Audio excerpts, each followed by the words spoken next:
और जिस प्रकार से हम सभी जानते हैं कि पंच तत्वों से निर्मित ये सृष्टि प्रकृति के संरक्षण से ही संतुलित और समृद्ध रहती है, वृक्ष, जल, वायु और जैव विविधता के संरक्षण का संकल्प लेकर आज हम विश्व पर्यावरण दिवस के अवसर पर एकत्रित हुए। एक बार पुनः तालियों के साथ मंच पर माननीय मुख्यमंत्री जी का हम हार्दिक स्वागत, हार्दिक अभिनंदन करते हैं। और अब हम सभी सम्मानित जनों से निवेदन करेंगे कि सभी अपने स्थान पर खड़े होंगे। मंच पर उपस्थित सभी सम्मानित जनों और सभी आदरणीय देवियों सज्जनों से निवेदन है कि सभी अपने स्थान पर खड़े होंगे। वंदे मातरम।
भारत माता की बहुत बहुत धन्यवाद। हम के प्रतिनिधि से अनुरोध है, कृपया आप मंच पर पधारें। और आपको बता दें, Messrs Vishakh biofuel private limited Waraseoni, जिला बालाघाट, नवकरणीय ऊर्जा के क्षेत्र में एक अग्रणी कंपनी है जिनके द्वारा ग्रेन आधारित इथेनॉल फ्यूल का उत्पादन किया जाता है और उत्पादन प्रक्रिया के दौरान निकलने वाले CO2 गैस का ड्राई आइस में कन्वर्जन किया जाता है, जो कि उद्योग से उत्सर्जित कार्बन को कम करने के प्रयास में महत्वपूर्ण पहल है। उद्योग से निकलने वाली राख का भी 100% उपयोग किया जाता है। उद्योग जीरो डिस्चार्ज प्रक्रिया पर कार्य कर रहा है।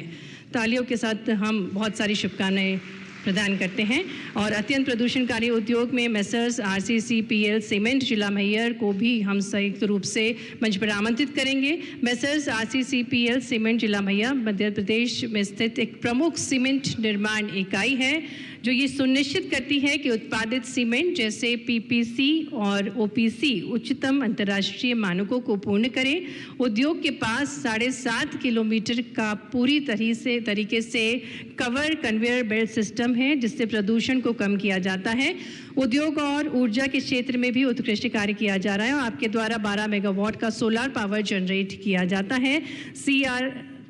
CSR बॉडी प्रोजेक्ट के अंतर्गत उद्योग द्वारा 1,20,000 पौधे रोपित किए गए हैं। सामान्य उद्योग की श्रेणी में Messrs TAFE motors and tractors limited Mandideep के प्रतिनिधि को मंच पर आमंत्रित करेंगे। संस्थान में ग्रीन बेल्ट का एरिया 78,000 वर्ग मीटर का है। प्लांट सौर ऊर्जा के क्षेत्र में सराहनीय कार्य कर रहा है। कैंटीन में सौर ऊर्जा का उपयोग पानी एवं अन्य कार्यों में किया जाता है। रेन वाटर हार्वेस्टिंग के क्षेत्र में भी संस्था द्वारा उत्कृष्ट कार्य किया जा रहा है। रिचार्ज ग्राउंड वाटर लगभग 21,625 KL तक है। संस्था के द्वारा जीरो लैंडफिल पॉलिसी टारगेट अच्छी तरीके से पूर्ण किया है। तालियों के साथ हम शुभकामनाएं प्रेषित करें।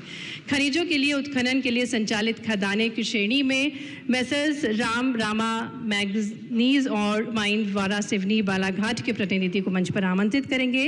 मेसर्स रामा मैग्नीज और माइंस वारा सिवनी जिला बालाघाट में स्थित मैग्नीज ओर के लिए एक प्रतिष्ठित माइंस है। रामा मैग्नीज खदान द्वारा व्यवस्थित रूप से खदान में कंट्रोल ब्लास्टिंग से ओपन कास्ट और अंडरग्राउंड माइनिंग की जा रही है। मांस के द्वारा उत्कृष्ट कार्य किया जा रहा है। नगर पालिका नगर परिषद की श्रेणी में नगर परिषद सिवनी मालवा जिला नर्मदापुरम के प्रतिनिधि को मंच पर आमंत्रित करेंगे और आपके द्वारा कचरा पृथक्करण की अच्छी व्यवस्था, परिषद द्वारा पौधारोपण के क्षेत्र में भी उत्कृष्ट कार्य किया जा रहा है। सड़कों की नियमित चिकित्सालय में मेसर्स हमीदिया अस्पताल भोपाल के प्रतिनिधि को मंच पर आमंत्रित करेंगे। कृपया आप मंच पर पधारें। हमीदिया अस्पताल सिवनी मालवा से जो प्रतिनिधि गण आए हैं कृपया मंच पर पधारें।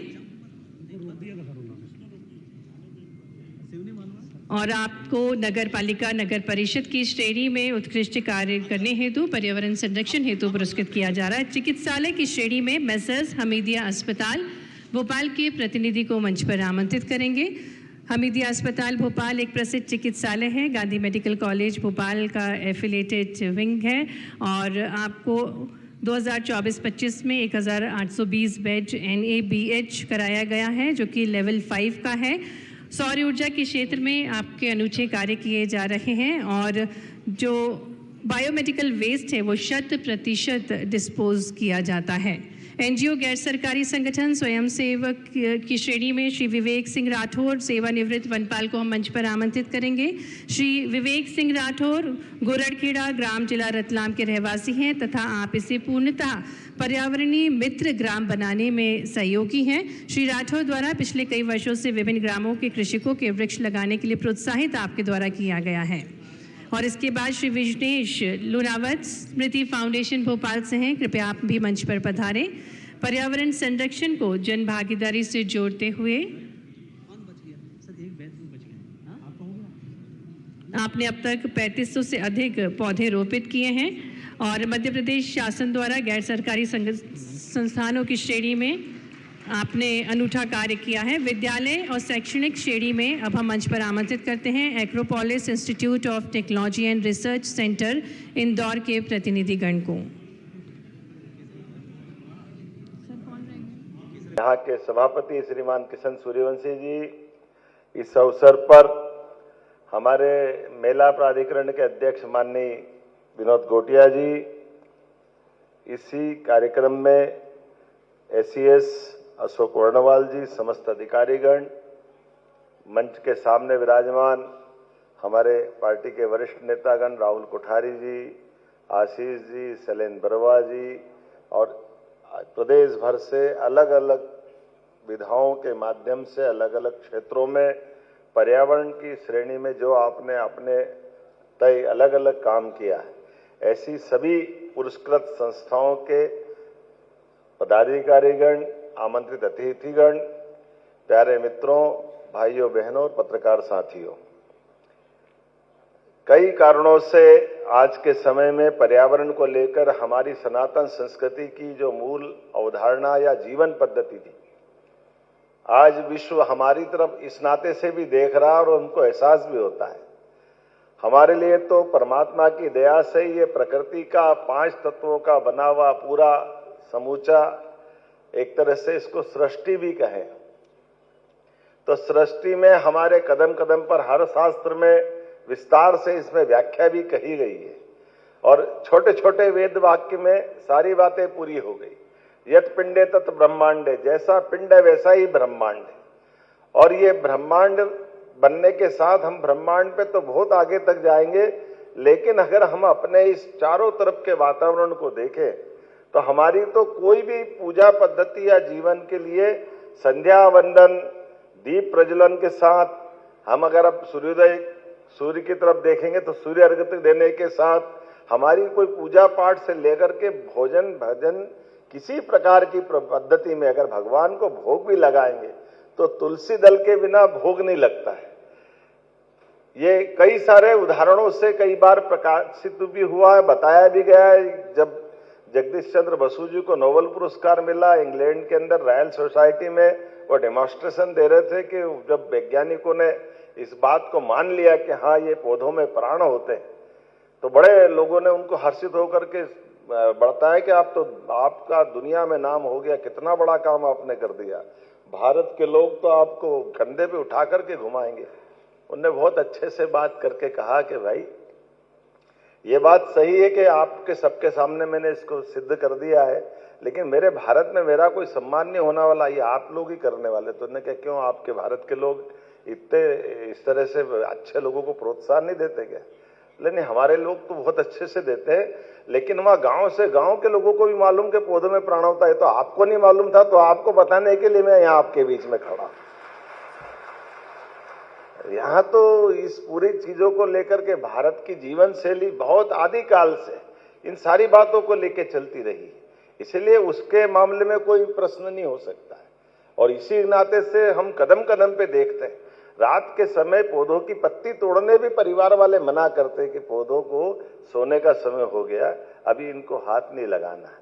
हमारे लिए वैसे तो कई बार अलग अलग प्रकार की बातों से कहा गया है, लेकिन ये बात सही है कि 10 पुत्रों के बराबर एक पेड़ माना गया है। ये हमारे लिए तो कुएं, बावड़ी, नदी, तालाब, अच्छा जीवन में कोई यश प्राप्त जिस शासनकर्ता ने किया है, तो वो अपने जीवन के ऐसे उत्कृष्ट उदाहरणों में पर्यावरण के प्रति, जल संरक्षण के प्रति, ऐसे कई प्रकार के उदाहरण से अपनी एक बावड़ी बना करके कोई परिवार के बड़े जब जाते थे तो एक जनता के लिए, सामान्य जनता के लिए क्या कर सकते हैं। और जल की उपलब्धि और जल के आधार पर उसके बारे में पवित्रता का भाव हुई, लेकिन काल के प्रवाह में आधुनिक संसाधनों के बलबूते पर, नए प्रकार के उपभोग की संस्कृति के आधार पर कई प्रकार की चुनौतियां भी मिली। अब उन सब पे विस्तार से बात न करते हुए पर्यावरण दिवस पे माननीय प्रधानमंत्री का ये जो वर्तमान का शासन काल है, इसकी भी बात कर ले। मुझे इस बात का गर्व है, आधुनिक समय के साथ आजादी के बाद के वो एकमात्र ऐसे प्रधानमंत्री हैं जिनने निर्वाचन के बाद सफलतापूर्वक सर्वाधिक समय निकालने वाले प्रधानमंत्री के नाते से उनका एक नया रिकॉर्ड बन रहा है, जिनने पंडित जवाहरलाल नेहरू के उस रिकॉर्ड को भी तोड़ने के वो नजदीक पहुंच गए। 4 दिन बाद वो रिकॉर्ड टूट जाएगा जब वो अपने सतत प्रधानमंत्री निर्वाचन, आप मान के चलो कि 47 से लेके जब तक संविधान लागू नहीं हुआ और उसके माध्यम से चुनाव नहीं हुए, तब तक का निर्वाचन वो मनोनीत प्रकार का था।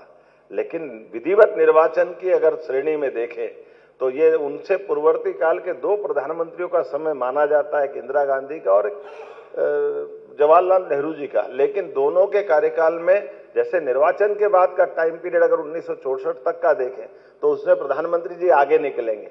इसी प्रकार से निर्वाचन की श्रेणी में इंदिरा गांधी जी का टेन्योर बीच में गैप होता है, वो नहीं है, लेकिन ये लगातार है। और प्रधानमंत्री और मुख्यमंत्री दोनों का जोड़ दो तो 9000 दिन का रिकॉर्ड तो असंभव है पूरे देश, तो क्या दुनिया में भी कोई ऐसा उनके समान का कोई व्यक्तित्व नहीं जिनने सफलता के साथ अपने इस प्रकार के संसदीय जीवन की एक नई प्रकार की पारी खेली। 50 साल तक कोई चुनाव नहीं, कोई निर्वाचन की, कोई पंच नहीं, सरपंच नहीं, पार्षद नहीं, कुछ नहीं। और परमात्मा की कृपा, जब लड़े तब मुख्यमंत्री, एक बार लड़े तो मुख्यमंत्री, 2 बार लड़े तो मुख्यमंत्री। अब जैसा कोई व्यक्ति हो सकता है क्या?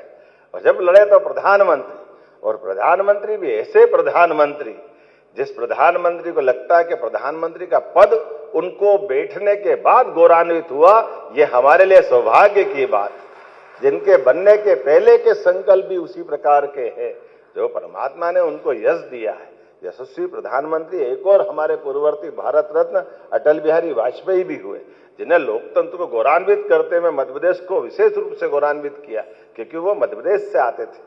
लेकिन 24 दलों के साथ लेकर के भी सत्ता के संचालन की व्यवस्था में वो अपने उत्कृष्ट शासनकाल के कारण जाने जाते हैं। परमाणु बम की तमाम प्रकार की चुनौतियों के बीच देश की इस वर्तमान परिस्थिति में इतने दलों को जोड़ने के बाद भी उनकी नीति, प्रधानमंत्री सड़क, ऐसे कई कारण से अटल बिहारी वाजपेयी जी को भी हम बहुत सम्मान के साथ देखते हैं। लेकिन नरेंद्र मोदी जी का आज का दौर, जब एक तरह से कई प्रकार के दलों के बिना, गठबंधन की सरकार के बिना 30 साल तक हर एक कोई व्यक्ति गठबंधन के कारण से सत्ता के संचालन में कितनी कठिनाई होती, लेकिन देश का इतना बड़ा पद का ऊपर बैठे हुए व्यक्ति को हमने सबने देखा कितने प्रकार की चुनौती होती। लेकिन ये एकमात्र प्रधानमंत्री हैं जिनने बनने के पहले कहा कि इस देश में शासन की व्यवस्था में पूर्ण दल की सरकार होना चाहिए, और मुझे गर्व है उनने घोषणा की और 2014 में पूर्ण बहुमत की सरकार हमने सबने बनते देखी। नए प्रकार का नया माहौल देखा, और काम करने के लिए भी देश के अंदर भी, देश के बाहर भी, देश के अंदर सुशासन की मिसाल, सांप्रदायिक सद्भाव की मिसाल, विरासत से विकास की ओर बढ़ने के संकल्प, और देश के दुश्मनों से उनके घर में घुस के मारने का रिकॉर्ड भी भारत बना रहा है। हमारे लिए सौभाग्य की बात, उनके बलबूते पर देश भर से आतंकवाद समाप्त हुआ, देश भर से नक्सलवाद समाप्त हुआ, देश भर के विद्वानों के साथ योग्य प्रकार की प्रतिभाओं को दुनिया के अंदर अपने अलग से जितने प्रकार की उनकी क्षमता, योग्यता है, सबको रिकॉर्ड बनाने का मौका मिला। चाहे खिलाड़ी हो, चाहे वैज्ञानिक हो, हर क्षेत्र में आगे बढ़ते देखा। और कोई कारण से अगर वैज्ञानिक अपनी प्रतिभा के बलबूते पर कोई नवाचार करने जाए और कोई कारण से असफल हो जाए, तो छाती से लग करके देखने का उदाहरण भी देश के प्रधानमंत्री के साथ मोदी जी के माध्यम से हमने देखा। हमारे लिए सौभाग्य की बात है। मंगल मिशन फेल हो जाए तो कोई बात नहीं, लेकिन अपने वैज्ञानिक आज नहीं तो कल सफलता प्राप्त करेंगे, इसी बात की तो आवश्यकता है। और क्या होना चाहिए आज के इस दौर में? ऐसे एक नहीं, खिलाड़ियों से लेकर कई प्रकार के उदाहरण हमारे सबके सामने। ऐसे मौके आते जब हमको लगता कि ये खेल के इस मौके पे आकर के खिलाड़ियों का क्या होगा, लेकिन खिलाड़ी तो खिलाड़ी होता, आज नहीं तो कल जीतेगा। वैज्ञानिक ऐसे ही तो प्रोत्साहन पाते। ऐसे समय में जब आज का समय अल नीनो से लेकर कई प्रकार की चुनौतियों के बीच में आगे जा रहा है, तमाम प्रकार की वैश्विक संकट हमारे सबके सामने है कि बदलते दौर में ये युद्धों के परिणाम आगे क्या होंगे, हमारे लिए जिस प्रकार की चुनौतियां आ रही, ऐसी चुनौतियों में यशस्वी प्रधानमंत्री के नेतृत्व में मुझे गर्व है। पेट्रोल डीजल से लेकर सब मामलों में दुनिया भर में कहां से कहां क्या हालत हो रही, लेकिन हमारा धीर गंभीर नेतृत्व सभी मामलों का मुकाबला करने के लिए वर्षों पहले से हमारे लिए अपनी ये तमाम प्रकार की पेट्रोल के शुद्धिकरण की रचनाओं का बनने का परिणाम निकला कि इतने बदलते माहौल में भी हमारे इतने बड़े देश में कोई हाहाकार नहीं हुआ, हम उससे निपटने में सक्षम हुए। और उसी समरूप हमारी सरकार ने भी उसी प्रकार से काम किया। इसी भोपाल की अगर बात करें, 40 साल पुराना यूनियन कार्बाइड का पर्यावरण के प्रति खिलवाड़ का सबसे बड़ा उदाहरण दुनिया के सामने बना। जब हजारों लोगों की मौतें हुई, कांग्रेस जवाब दे उस बात का। कांग्रेस के लोगों ने उस समय के उस घटनाक्रम के महत्वपूर्ण जिम्मेदारों पे उनके गिरेबान में हाथ डालने से डरे, बल्कि उनको प्लेन उपलब्ध कराकर भगाने का दुर्भाग्यपूर्ण तरीके से कहना पड़ेगा। इस प्रदेश की जनता देखती रही, जो जवाबदार है उनको बचाकर भगाने का काम तत्कालीन शासनकर्ताओं ने किया है। मुझे इस बात का गर्व है, हमने वो कलंक मिटाने का भी प्रयास किया और वो कचरा जलाने का भी काम किया, जिसके कारण से यूनियन कार्बाइड का वो अतीत का काला पृष्ठ हमने अलग करने का प्रयास किया। हमने कहा कि हाँ ये गलती थी अतीत के काल की, लेकिन भोपाल से वो कलंक समाप्त होना चाहिए, मध्य प्रदेश से वो कलंक धुलना चाहिए। इसलिए हमने उस मुद्दे को भी हाथ में लिया और लिए गए सुप्रीम कोर्ट और हाई कोर्ट के निर्णय को परिपालन कराने के लिए हमारी सरकार ने अपनी प्रतिबद्धता बताने का प्रयास किया। इसी के बलबूते पर आज हम उस पर्यावरण दिवस पे यूनियन कार्बाइड के स्थान को भी अपने उस कल के आधार पर स्मारक स्थल भी और यहाँ के जनप्रतिनिधियों के, यहाँ के विद्वानों के साथ मिलकर के भविष्य में उसका किस प्रकार से क्या करना चाहिए, लेकिन अतीत के काल की वो गलती दोहराई नहीं जाए, इसलिए उसका प्रबंधन करने का भी निर्णय हमारी सरकार के माध्यम से हुआ है। मैं आपके माध्यम से ग्रीन एनर्जी की बात का भी अगर प्रयोग देखता हूं, सच में जिस प्रकार का समय चल रहा है, आज के समय में मध्य प्रदेश के अंदर जितनी तेज गति से क्लीन एनर्जी, ग्रीन एनर्जी 62 में गीगावाट सौर ऊर्जा, जिसमें पवन, बायोमास और जल विद्युत, वो कई प्रकार के अलग अलग प्रकार से हमने इसमें काफी तेजी से काम किया है। और ये ग्रीन सिटी, ग्रीन जोन्स, कई प्रकार के सांची, खजुराहो में पायलट प्रोजेक्ट इसमें चल रहे हैं। हमारा प्रदेश तो वन्य जीवा, वन्य संपदा के लिए भी जाना जाता है। अब तो हमको अच्छा लगता है कि जब टाइगर से लेके लेपर्ड तक और चीता से लेके घड़ियाल तक हर एक कोई वन्य जीव का, अब तो 100 साल बाद हमारे पास जंगली भैंसे भी आ रहे और हाथी ऐसे आए कि जाने का नाम नहीं ले रहे। ये बदलते दौर का मध्य प्रदेश है, ये आनंद आता है। भोपाल की धरती के आसपास बाघ भी आकर के अपने जिंदगी के अच्छे दिनों की तरह से हमारे साथ सह अस्तित्व के भावनाओं के बलबूते पर अपनी उपस्थिति दर्ज कराते हैं। अब तो हमारे लिए सौभाग्य की बात, मध्य प्रदेश देश भर में सर्वाधिक अच्छी संख्या में अपनी इस प्रकार की वन्य जीव संपदा के साथ सह अस्तित्व के भावनाओं के उत्कृष्ट उदाहरण प्रस्तुत कर रहा है। ऐसे एक नहीं, मैं बहुत सारी बात बता सकता हूँ। वन संपदा, जल संपदा, जैव संपदा, खनिज संपदा, हर क्षेत्र में मध्य प्रदेश की अपनी परमात्मा ने भी विशेष कृपा भी की है और हमारे सबके माध्यम से भी उस दिशा में मध्य प्रदेश लगातार आगे बढ़ रहा है। और ये तो हमारी सनातन संस्कृति की विशेषता भी, जल के अंदर जहर का विरोध तो भगवान कृष्ण ने 5000 साल पहले भी मथुरा में करके दिखाया। जब कालिया की फन पे नाचते हुए उनने अपनी मधुर मुस्कान के माध्यम से ऐसी जहर संस्कृति के खिलाफ अपने लड़ने का संकल्प प्रतिपादित करके दिखाया है। ये हमारी सनातन संस्कृति की उस समय की प्रतिबद्धता भी है कि हाँ, इस प्रकार से जल पर, वायु पर, ये सभी 5 तत्वों पर सबका समान अधिकार है, कोई एकाधिकार नहीं रख सकता है। उस एकाधिकार के खिलाफ जाकर के इस भाव को जो प्रकटीकरण का काम उन्होंने किया है, मैं आज के इस अवसर पर पुनः आप सबको बधाई देना चाहता हूं और उम्मीद करता हूं कि इस विश्व पर्यावरण दिवस के अवसर पर यहाँ के सभी प्रबुद्ध पर्यावरणविद, प्रकृति चिंतक हृदय में अपने इस पवित्र भाव को धारण करते हुए इस दिवस को भी साकार करेंगे, कुशल नेतृत्व को भी याद करेंगे और अपने अपने तय भूमिका अदा करेंगे। मेरी अपनी ओर से आप सबको बधाई, बहुत बहुत धन्यवाद। भारत माता की जय। बहुत बहुत धन्यवाद माननीय मुख्यमंत्री जी, आपके बहुत ही संवेदनशील विचारों के लिए और कृष्णमय सोच के लिए हृदय से धन्यवाद। और अब मैं आभार प्रस्तुतिकरण के लिए अनुरोध करूंगी आदरणीय कार्यपालन संचालक एफको श्री